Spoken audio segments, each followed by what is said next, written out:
Boa noite, Ronaldo. Boa noite a todas e todos. Primeiro, agradecer, né, o convite, né, a possibilidade de estar conversando com vocês um pouco sobre o tratamento, né, para COVID, o kit COVID, mais especificamente. Então, eu acredito que todos vocês aqui já têm, né, alguma leitura, já escutaram, já conversaram, já tem uma aproximação com esse tema. E aí eu fiquei pensando, né, então, como que fazer essa abordagem, né? A gente já tem vários posicionamentos, né, de instituições médicas, de agências reguladoras no Brasil, no exterior, Conselho Federal de Farmácia, diferentes entidades profissionais, científicas, tratando do tema, não necessariamente o kit, né? Porque quando a gente fala em kit, a gente tem essa visão de que é uma coisa fechada, um pacotinho pronto que você recebe, né? Está pronto e usa. Mas até quando a gente olha, né? Quem faz o uso e quem defende, né, o uso do kit COVID, a gente talvez devesse orientá-los a colocar no plural, né, porque são kits, são várias composições, várias formas, várias diferenças que aí a gente vai conversar um pouquinho também sobre isso. Ronaldo, né, por favor, realmente controle o meu tempo, né, porque é um assunto que tem várias nuances, né, várias formas da gente abordar. Eu vou tentar trazer algumas reflexões aqui para o grupo, para a gente ir debatendo aí durante a noite, tá bom? A primeira questão que eu queria trazer para todo mundo é com relação ao uso do medicamento de uma maneira geral, o comportamento das pessoas com relação ao medicamento.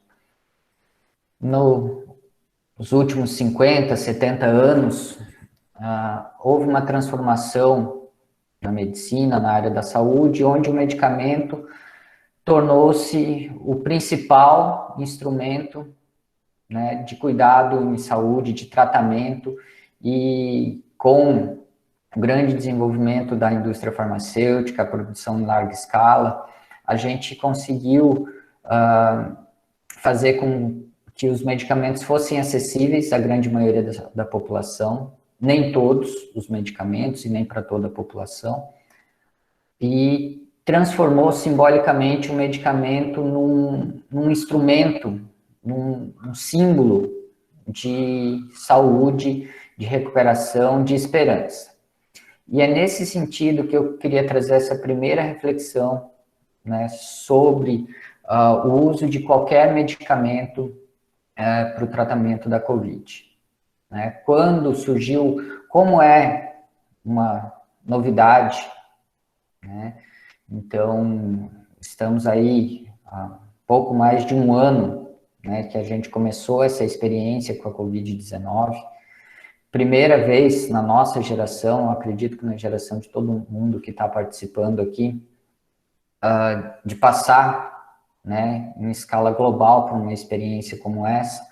Qualquer solução, qualquer forma da gente se proteger, da gente se livrar, da gente se recuperar, da gente se tratar, era bem-vinda, é bem-vinda ainda, né? E nisso, alguns medicamentos foram surgindo, né? Algumas possibilidades, algumas esperanças foram aparecendo.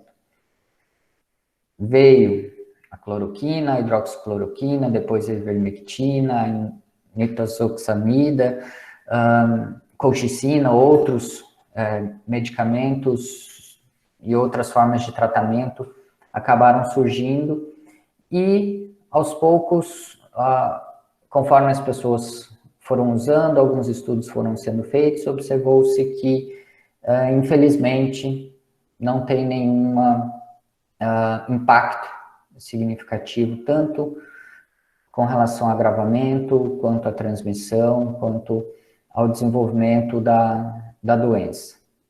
mas era uma esperança, e aí a gente tem que entender esse processo ao longo desse um ano, né? Surgiram algumas possibilidades, foram testadas, foram vistas, e hoje já se vê que não conseguiu evoluir nesse tipo de resposta, de resultado, pelo menos que eu tenha conhecimento até o momento. Então, a gente tem que pensar também em manter a esperança que um tratamento, que uma forma de manejar, né, essa doença, ela vai se evoluindo cada vez mais, e que eu acho que isso aconteceu, né? Se antes as pessoas ficavam dias, né, poucas semanas internados, hoje alguns já ficam várias semanas, e alguns conseguem ter sucesso, sair de alta, sair bem do hospital. A gente, por outro lado, teve que ir descartando alguns outros tratamentos. Então, o primeiro ponto é isso: a gente põe no medicamento uma expectativa, uma esperança, e aí tá na questão do profissional, né?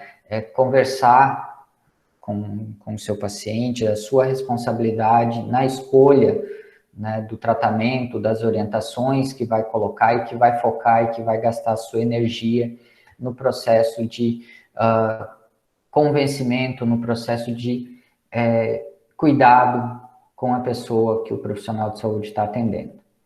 Né? Gostaríamos muito que tivéssemos algum medicamento que já é conhecido, que já é seguro e que tenha um efeito claro e significativo, seja na prevenção ou seja no não agravamento da Covid. Mas ainda estamos buscando isso. Então, a gente tem que pensar um pouquinho, né, com relação a esse ponto. Depois, né, eu queria trazer aqui também um conceito que a gente discute muito, né, no âmbito da farmácia, que é do uso racional de medicamentos, que já vem aí há 50, 60 anos sendo discutido pela Organização Mundial de Saúde e várias entidades, que seria basicamente o uso do medicamento certo, na dose certa, pelo tempo certo, para a pessoa certa, a um custo, ao menor custo possível para a pessoa e para a sociedade. Então, quando a gente pensa nesse conceito de uso racional de medicamento, a gente tem que pensar que nós estamos falando de algo que seja seguro, que a gente tenha resultado com ele e que ele seja administrado, né, prescrito, que ele seja orientado após uma consulta, após um exame, após uma avaliação médica, uma avaliação de um profissional habilitado, para que faça as escolhas corretas, se aquele medicamento serve ou não serve para aquela pessoa, de acordo com suas particularidades. Existem, né, uma padronização muitas vezes, mas também existem as particularidades. Por isso que a gente precisa muito do atendimento e da consulta médica. Então, pensar sempre nesses princípios do uso racional de medicamento. O medicamento certo, que seja seguro, eficaz, para a pessoa certa, na dose certa, pelo tempo adequado, ao custo acessível para a pessoa e para a sociedade. Então, a gente tem que investir e pensar nisso. Eu trago esse conceito para a gente desenvolver um pouquinho também a questão, problematizar com vocês a questão do uso, né, do kit COVID, desses medicamentos que estão sendo indicados ou que estão sendo divulgados para o tratamento da COVID e para a prevenção, inclusive. Né? Qual é a dose que se utiliza? Você observa que às vezes aparece, dependendo da mensagem, do texto, da informação que se tem, cada hora é uma dosagem, é uma forma de usar. Qual é o tempo? Tem gente que usa diário, por semana, 15 dias, uma vez por mês, né? Não há uma padronização, não há nada que... Porque não tem isso ainda sistematizado, não tem isso, né? É muito de acordo com o que cada um vai falar. Acha que é, ou que viu, ou pega alguma informação isolada, de repente, e começa a usar essa informação para prescrever ou para organizar um tratamento. Então, a gente tem que pensar nisso, né? Qual é a dose, qual é o tempo, como que seria isso? Isso não está estabelecido ainda, pensando, né, no uso de qualquer um desses produtos. Tudo bem, vai prescrever, vai passar esse medicamento, a pessoa quer usar, né, fazer essa experiência, mas a gente precisa saber como que esse medicamento vai chegar lá no vírus.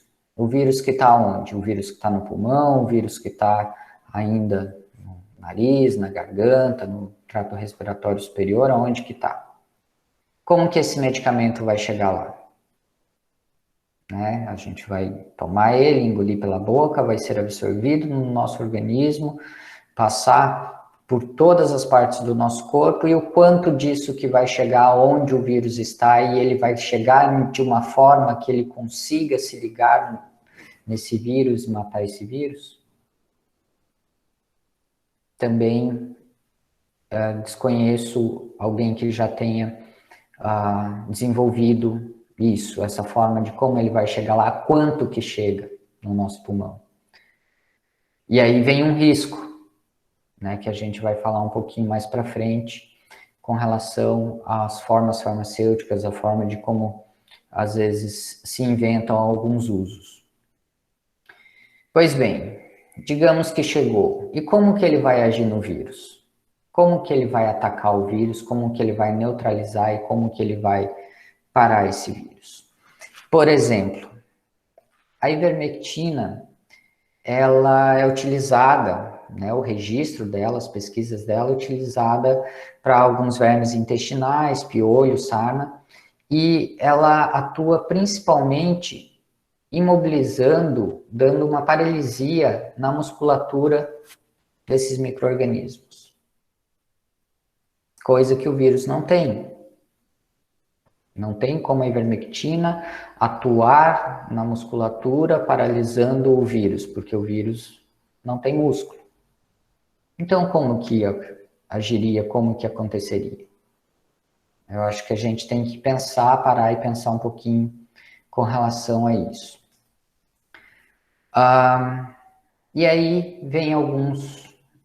Então, são muitas incertezas, né? Esse é o segundo ponto que eu queria colocar.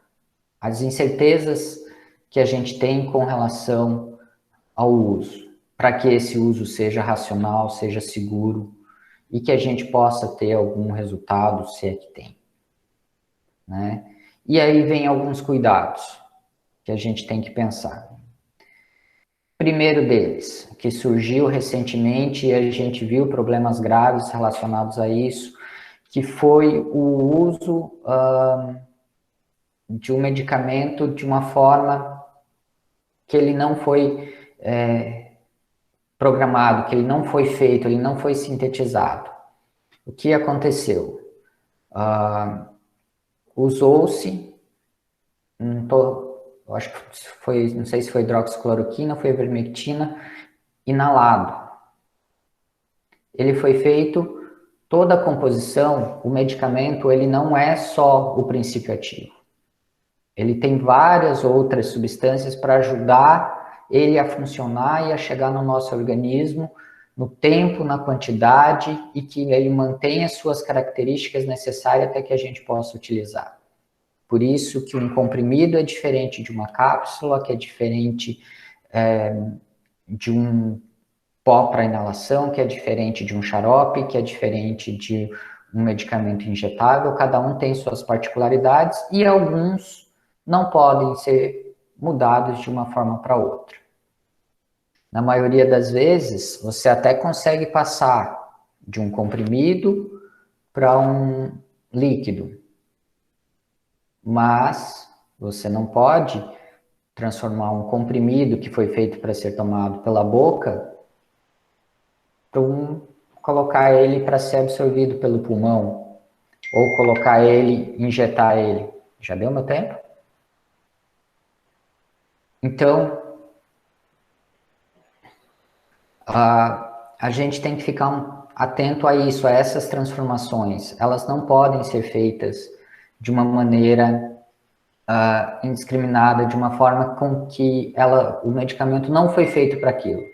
Não tem como. Professor, conclua, só tem 1 minuto, tá? Beleza. Então, vou concluir aqui rápido. A gente tem que pensar nesse uso prolongado. Ele foi feito por um tratamento curto, né? Então, como que quem está usando aí há 3, 6, 11 meses esses medicamentos, o que está acontecendo com essas pessoas? Medicamentos de uso veterinário para uso em humanos. A gente também tem que refletir sobre isso.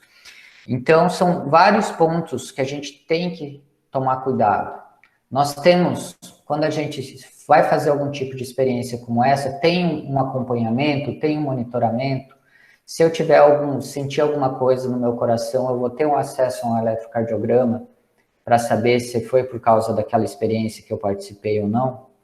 Então, acho que a gente tem que pensar nisso com muita clareza para que a gente faça um uso seguro e a gente consiga investir naquilo que realmente precisa, que é a máscara, que é o distanciamento, que é a higienização, que são os testes, que é a responsabilidade da gente manter apenas as atividades essenciais, né? E é muito difícil, é muito difícil.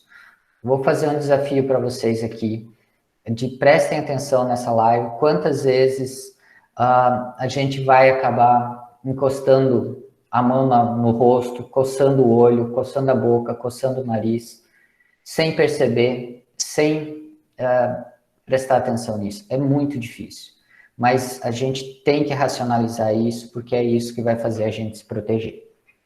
Obrigado.